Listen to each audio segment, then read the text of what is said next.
యాక్చువల్‌గా ఆంధ్రాలోని చూసుకుంటే కూటమి ప్రభుత్వంలో చంద్రబాబు గారు సీఎంగా ప్రభుత్వాన్ని నడిపిస్తూ ఉన్నారు. అయితే పవన్ కళ్యాణ్ గారికి డిప్యూటీ సీఎం పదవిని ఇచ్చారు. అయితే పార్టీలోని నేతల వైపు నుంచి వినిపిస్తున్న కామెంట్స్ ఏంటంటే పవన్ కళ్యాణ్ గారికి సీఎం పదవి ఇవ్వాలి. లోకేష్ గారికి డిప్యూటీ సీఎం పదవి ఇవ్వాలి అంటూ కొన్ని కామెంట్స్ చేస్తున్నారన్న సంగతి అందరికీ తెలిసే.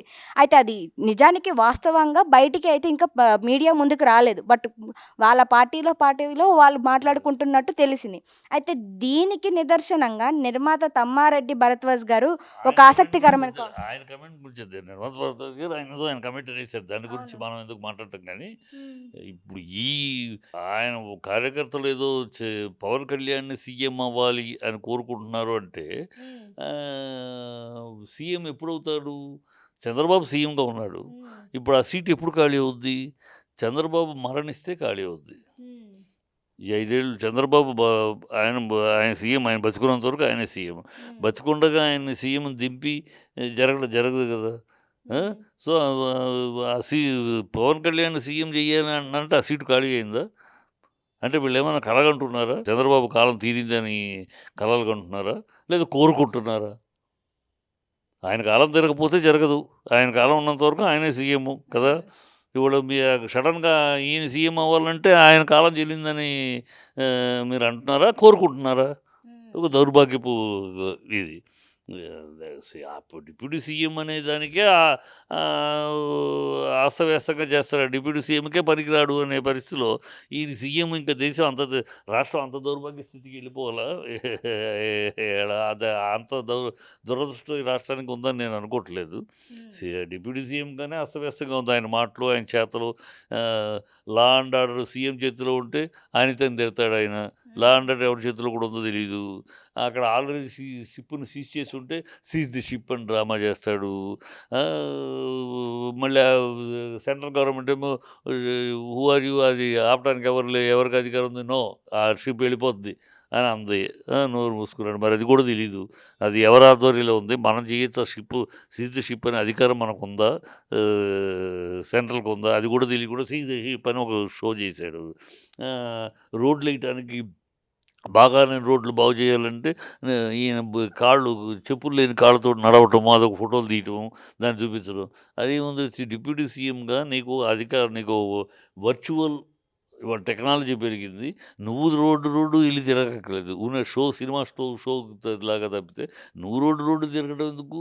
నువ్వు ఆఫీస్‌లో మిగతా అవసరమైన ఆఫీసర్స్‌ని పక్కన పెట్టుకొని సీఎం ఆఫీస్‌లో కూర్చొని ఆఫీసర్లందరూ డిప్యూటీ సీఎం ఆఫీస్‌గా కూర్చొని నీ ఆఫీసర్లందరూ పక్కన కూర్చొని అక్కడ ఆ ఏరియాల్లో వర్చువల్ కెమెరాలో ఆ రోడ్లు చూపించమంటే వాళ్ళు చూపిస్తారు. ఇక్కడ నువ్వు ఆఫీస్‌లో చూడొచ్చు. ఆ ఒక్కొక్క రోడ్డు వాళ్ళకి చూపించమంటే వాళ్ళు వర్చువల్‌గా చూపిస్తా ఉంటారు. ఆ! ఈ రోడ్డు సరిగ్గా లేదు. ఇమ్మీడియేట్‌గా దీని మీద యాక్షన్ తీసుకోండి. నోట్ చేసుకోండి.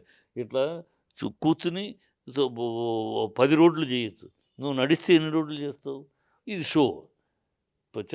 సీఎంగా కూడా డిప్యూటీ సీఎంగా కూర్చొని కూడా ఎట్లా పని చేయాలో కూడా ఊరినే షో చేయటము, డ్రామా చేయటము, సినిమాటిక్‌గా చేయటం తప్పితే ఇంకా ఏదో సీఎం ఈ పిచ్చి వాగుళ్ళు, పిచ్చి కళలు, హ్మ్. పిచ్చి కళలది ఇందాక కూడా నువ్వు అంటున్నావు కదా! ఎవరో ఒక మహానుభావుడు ఎవరో కాదులే నా అన్నయ్య హ్మ్. భరద్వాజ్ హ్మ్. కళ వచ్చేది పగటి కళ. హ్మ్. అలా పగటి కళలు కంటున్నాడు. అందుకని ఆయన సెటైర్‌గానే అన్నట్టున్నాడు. ఇది ఒక పగటి కళ అని. హ్మ్. పగటి కళ ఇది. పగటి కళ కాకపోతే ఎట్టా? సీఎం చంద్రబాబు ఒక పక్క ఉండగా సజీవంగా బతికుండగా ఈ సీఎం పవన్ కళ్యాణ్ ఏంటి? అంటే మీ ఉద్దేశ్యం ఏంటి? ఆయన బతికుండగానే ఆయన్ని తీసేసి ఆ చైర్‌లో మీరు కూర్చుంటారా? అది సాధ్యపడేనా? అదెప్పుడు సాధ్యం? ఆ సీటు ఖాళీ అయ్యేదెప్పుడు? ఆయన తల వాల్చిన తర్వాత. అంటే ఆయన తల వాల్చాలని కోరుకుంటున్నారా? ఆయన త తల వాలుస్తాడని ఆశిస్తున్నారా? ఏం ఆశించి ఈ మాటలు మాట్లాడుతున్నారు? పిచ్చి మాటలు కదా! హ్మ్. ఆహ్, అంటే మనసులో దుష్ట ఆలోచన ఉందనమాట. ఆయన పోవాలి, మనం రావాలి. ఆయన పోవాలి, మనం పోవాలి. రావాలి.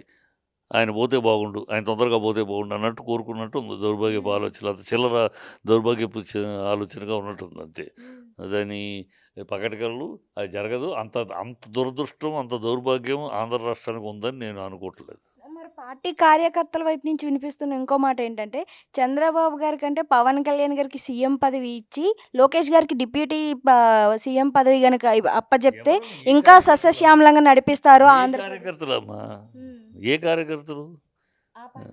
జనసేన భజన వాళ్ళకేం తెలుసు? వాళ్ళకి ఏమి ఆ కార్యకర్తలకి ఏం తెలుసు? జై జై జై జై అని సినిమా ఫ్యాన్స్ వాళ్ళు సినిమా భాగవతాలు తప్పితే, సినిమా ఇది తప్పితే వాళ్ళకి ఏం తెలుసు? ప్రభుత్వ విధానాలు ఏమైనా తెలుసా? కేకలు వాళ్ళు ఎప్పటినుంచో సీఎం సీఎం అంటున్నారు కదా! ఒక సీట్ వచ్చినప్పుడు కూడా సీఎం అన్నారు. ఆ 100 సీట్లు పోయినప్పుడు కూడా సీఎం అన్నారు. వాళ్ళకి అదొక స్లోగన్ అంతే. అదేంటంటే మొరుగుతా ఉంటుంది. ఒక్కొక్క జంతువుకి ఒక్కొక్క సౌండ్ ఉంటది. అది ఆ సౌండ్‌లోనే మొరుగుతూ ఉంటది. అలాగే ఈ ఫ్యాన్సు, పవన్ కళ్యాణ్ ఫ్యాన్సు వాళ్ళ వాళ్ళ మొరుగుడులో సౌండ్ ఏంటంటే Pawan CM, Pawan CM, Pawan CM, Pawan CM, Pawan C ఇది వాళ్ళ మొరుగుడులో ఉండే శబ్దం. అది ఆ శబ్దం వస్తానే ఉంటది. ఆ మురిగిన వాళ్ళు అలాగే మురుగుతా ఉంటారు. ఆ శబ్దం అలాగే వినపడతా ఉంటది మనకి. ఈ బ్ ఒక ఏ సీఎం అంటే ఊరినే ఏదో అలాటప్ప విషయం కాదు కదా! సీఎం అంటే ఇలాగ జుట్టు ఎగరేసుకుంటూ తాట తీస్తా ఇప్పటికి కూడా ఆయన డిప్యూటీ సీఎం కూడా సీట్‌లో కూర్చొని కూడా తోలు తీస్తా, తాట తీస్తా అని భాష మాట్లాడతారు. ఇంక ఎట్లా ఈళ్ళంతా అంటే ప్రభుత్వానికి ప్రజలు ఎన్నుకుంది మిమ్మల్ని రౌడీ రాజకీయం చేయమనా? చట్టపరంగా పరిపాలించమనా? చట్టపరంగా పరిపాలించదు పోయి తాత తీస్తాను, తొక్కి నొక్కి తొక్కిస్తాను. ఏం భాష అది? ఏం మాట్లాడతారు? ఈళ్ళంతా సీఎంలు అవుతారు. మళ్ళీ ఆ దరిద్రం కూడా చూడాల్సిన పరిస్థితి ఆంధ్ర రాష్ట్రానికి లేదమ్మా. ఏదో పొరపాటున మొన్న తంతే గాలిపుట్లో పడ్డట్టు ఈ కూటమి గెలిచింది. ఇదే ఫైనల్ ఇంతకు మించి ఇంకా ఇంకా ఏదో ఆశిస్తే ఆయన అవుతాడు. లేకపోతే ఎల్లుండి నాగబాబు డిప్యూటీ సీఎం అవుతాడు. ఆ! అది కూడా చెప్తారు ఈళ్ళు. ఆయన సీఎం అవుతాడు. నాగబాబు డిప్యూటీ సీఎం అవుతారు. చిరంజీవి గారు కేంద్ర మంత్రి అవుతారు. అన్నీ చెప్పుకుంటూ ఉంటారు ఇక వాళ్ళు. అయ్యది చెప్పుకుంటానికి ఏముంది? నాలుక తాటిపట్ట. చెప్పుకుంటానికి ఏమైనా చెప్పుకుంటూ ఉంటారు అది. ఆ చెప్పుకునే మాటలు తప్పితే చెప్పుకునే మాటలు, చెప్పుడు మాటలు తప్పితే అయ్యి నిజమైన వాక్యాలు కావమ్మా. Sir coming to the point 'Ram Gopal Varma' గారిపై కేసులు పెట్టారు అని అనేసి అంటున్నారు. అయితే 'వ్యూహం' సినిమా ఏదైతే తీశారో ఆ సినిమాలో 1,50,00,000కు పైగా ఈయన సైడ్ చేశారో అమౌంట్‌ని. మరి ఆ అమౌంట్‌ని మళ్ళీ తిరిగి ఇచ్చేయాలి అంటూ ఫైబర్ నెట్ నోటీసులు పంపించారు అని అంటున్నారు. అయితే ఈ కేసులోనే ఈయన జైలుకి కూడా వెళ్ళే అవకాశం కనిపిస్తుంది అంటున్నారు. ఈ ఇదంతా జరిగేదంటారా? ఏమి జైలుకెళ్ళే ఇయన్నీ జైలుకెళ్ళే అవకాశాల కేసులు కావమ్మా ఇయన్నీ. ఇయన్నీ అలా కేసులు కాదు. అది అకౌంట్స్‌కి ఎవడు చూస్తారు, సబ్మిట్ చేస్తారు ఇయన్నీ ఉన్నాయి. అవకాశం ఇప్పుడు ఎలా ఉందంటే ఈ ప్రభుత్వం వచ్చి ఎన్నికలయినాక ఎవడికాడు ఏదో రెడ్ బుక్ అని ఒకడు, ఇంకో బుక్ అని ఒకడు. ఇదే ప్రజలు ఇక్కడ మోసం మొత్తం అబద్ధాలు. అన్ని హామీలు అబద్ధాలే. సూపర్ 6 అన్నారు. సూపర్ ఫెయిల్యూర్ అది. ఒక్కటి చేయట్లేదు. సో, ప్రజల్ని దాని నుంచి డైవర్ట్ చేయటం కోసమని ఏదో చెత్త ఇలాగ పూటకొకటి వాడిని అరెస్ట్ చేస్తున్నాం, వీడిని అరెస్ట్ చేస్తున్నాం, రెడ్ బుక్ ఇంప్లిమెంట్ చేస్తున్నాం, అయి చేస్తున్నాం. ఇప్పటికి అమ్మాయి పిఠాపురంలో అమ్మాయిని రేప్ చేస్తే గతి లేదు. ఎక్కడ అరాచకం జరుగుతుంది. దేశమంతా, రాష్ట్రమంతా అరాచకాలు జరుగుతున్నాయి. ఇష్టం వచ్చినట్టు అల్లర్లు జరుగుతున్నాయి. ఒక చోట ఎక్కడ పగడబంది రక్షణ లేదు. ఈళ్ళు మాట్లాడుతా ఉంటారు. ఈ గాలి మాటలు మాట్లాడటం అలవాటైపోయింది ఈ ప్రభుత్వానికి. అబద్ధాలు, గాలి మాటలు, డైవర్షన్ పాలిటిక్స్, డైవర్షన్ మాటలు, రెడ్ బుక్ అంటాం, ఇంకో బుక్ అంటాం, ఇంకోటి ఈ పిచ్చి మాటలు తప్పితే ప్రభుత్వం మనం ఇచ్చిన హామీలు ప్రజలు నమ్మించి మనం ఓట్లు తీసుకున్నాం. ఈ ఈ క్షమాపణలు చెప్పాలి వీళ్ళు. వీళ్ళు ప్రభుత్వానికి పవన్ కళ్యాణ్ ఉన్నాడమ్మా. 40, 32,000 అమ్మాయిలు మిస్ అయిపోయారు. నాకు ఒక ఆఫీసర్ చెప్పాడు. వాళ్ళందరూ వ్యభిచార గృహాలకు అమ్మేయబడ్డారని చెప్పాడు. అది పచ్చి అబద్ధమని పార్లమెంట్‌లో తేల్చి చెప్పారు. మరి దానికి క్షమాపణ చెప్పాలి కదా! నేను ఎవడో ఆఫీసర్ చెప్పిన మాట నమ్మి మిమ్మల్ని మిమ్మల్ని అబద్ధాలు చెప్పి ఓట్లు అడిగాను, నన్ను క్షమించండి చెప్పాలి. స్పెషల్ స్టేటస్ ఇవ్వకుండా బీజేపీ ఆంధ్ర రాష్ట్రానికి ద్రోహం చేసింది, పాచిపోయిన లడ్డూలు ఇచ్చింది, గుడ్డు ఇచ్చింది, గంగడ పాస్ ఇచ్చిందని జుట్టు ఎగరేసుకుంటూ ఆవేశంగా మాట్లాడాడు. మరి ఇప్పుడు వచ్చి 6 నెలలు 9 నెలలు అవుతుంది. మరి స్పెషల్ స్టేటస్ గురించి అడగవే. అప్పుడు నువ్వంటివి నీ నాయకుడు చంద్రబాబు అన్నాడు, స్పెషల్ స్టేటస్ వస్తే స్వర్గధామం అయిపోద్ది, ఇండస్ట్రీలన్నీ ఎగబడి వచ్చేస్తారు, ఇక్కడ అందరికీ ఉద్యోగాలు వచ్చేస్తాయి, డామ్ డూమ్ డకార్ అని ఊకతప్పుడు ఉపన్యాసం ఇచ్చారు కదా! అది ఇవ్వలేదు కనుకే బీజేపీని వదిలేసి వచ్చేస్తున్నాను అని చెప్పి 2018లో చంద్రబాబు కూటమి నుంచి వచ్చేసాడు కదా! మరి ఇప్పుడు అడగరే మరి? ఇప్పుడు మీది అధికారం పైన మీరే, ఇక్కడ మీరే. అది అడగరే, నోరు పెగలదే దానికి క్షమాపణ చెప్పాలి. మీ 6 హామీలు నేనున్నాను అని చెప్పి జుట్టు ఎగరేసుకుంటూ చెప్పావు కదా పవన్ కళ్యాణ్. నేను రాజకీయం చేయడానికి ప్రజల కోసం వచ్చానన్నావు కదా! మరి ఒక్క హామీ ఒక్క హామీ కూడా ఒక్క హామీకి లేవే డబ్బులు లేవంటున్నాడు ఆయన. డబ్బులు లేకుండా మరి 14 ఏళ్ళు సీఎం చేసిన అతనికి ఆర్థిక పరిస్థితి తెలీదా? ఎవరో కొత్తోడంటే పాపం ఎట్లా చేయాలో తెలీదను. 14 ఏళ్ళు సీఎంగా చేసింది చంద్రబాబు కదా!